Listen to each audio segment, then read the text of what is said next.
What's happening, party people? This is your guy Damien, coming at you with some thoughts of mine. I kind of feel that with the WWE, I kind of feel that things need to start happening now. Not necessarily for, the World Heavyweight Championship, because there's so many different type of drips to wipe on, but I think that we got to start Sheamus getting involved in more cashing in attempts. And I also think that listen, I want Roman to be the champ. I want him to win it. I personally want him to win it at Mania, just because of the hell he went through last Mania and getting cashed in on. He was the one that took the pinfall, and the hell that he went through with Brock Lesnar. I want Reigns to be the one to get the belt. Now, how does Sheamus fit in all this? It depends, because they got to start making Sheamus kick a little more butt. That's what I just think. They need to have him kick a little bit more butt. Now, one of the things I kind of think about, what to do with Rollins. Oh, excuse me. What to do with Rollins. And then in doing with Rollins, what, if he gets, say, if Reigns is to beat him at Survivor Series, Reigns becomes a champ. Say Sheamus comes in right after that. 15 seconds later, bro kick. Cash it in the briefcase. Bro kick again. Pin, 1, 2, 3. Sheamus is the World Heavyweight Champion. WWE World Heavyweight Champion. And then you got Rollins, who still has his rematch.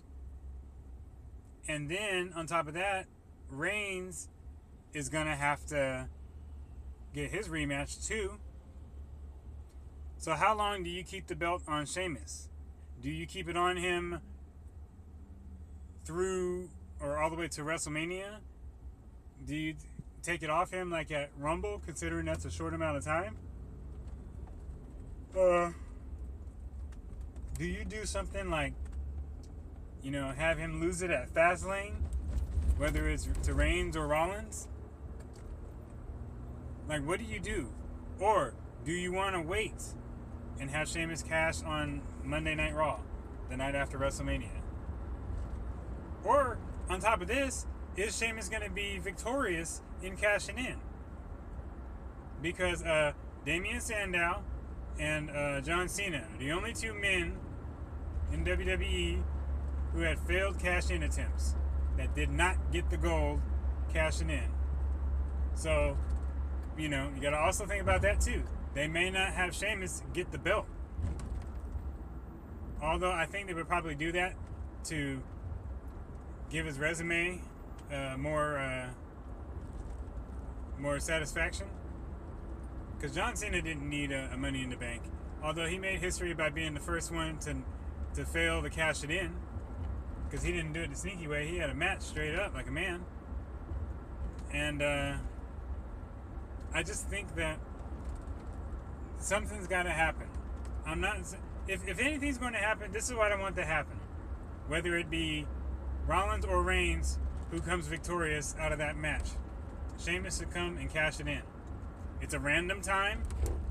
People don't really see or would think to expect it because of that whole situation. Reigns and Rollins, they're heated up. They're going to be going at it. It's going to be must-see TV. Reigns is going to be powerful. Rollins is going to be sneaky. And you're going to go from there with that. I believe whether it's Reigns or Rollins that wins that match, I think Sheamus has got to cash it in. And by him cashing it in, then you got a third person in the mix. You got Reigns, Rollins, and Sheamus are going to be going at it. It's going to be crazy. And then who's to say Dean Ambrose doesn't jump into the mix? You know, he may end up having a match with Sheamus. There may be some controversy or something like that. Sheamus gets the victory. Now you got a legitimate beef of Ambrose and Sheamus.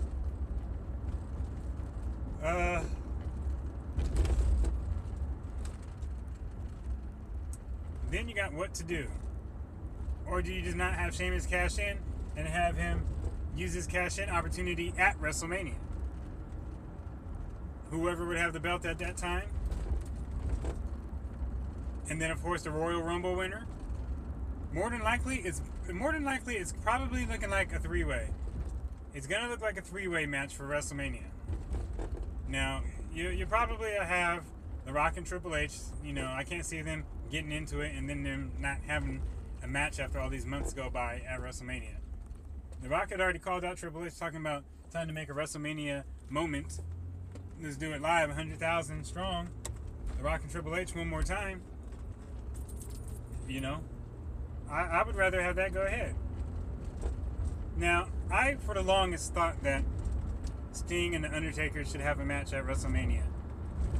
But barring that this might be The Undertaker's last match at WrestleMania, or his last WrestleMania, no, because he's going to end up winning. I don't want Sting to continue to keep losing. I think that's stupid. Sting is probably the only superstar at this moment right now that needs a victory.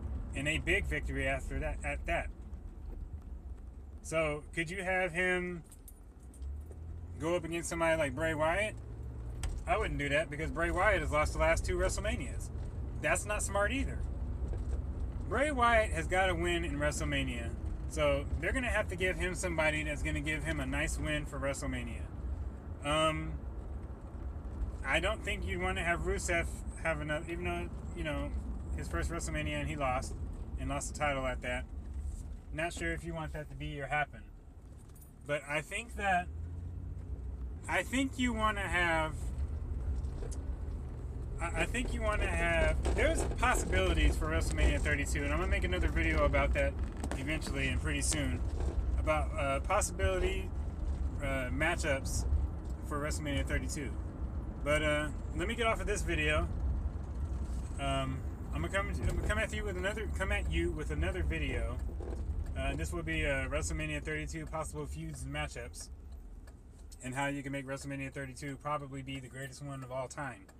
But those were my thoughts on things that need to go on between now and the Royal Rumble to keep the WWE audience still at the edge of their seats. I am your guy Damien. Subscribe to my page. Holla at me. Leave some comments. Whatever. Ask some questions. And I'll get back to you guys with my next video sometime shortly.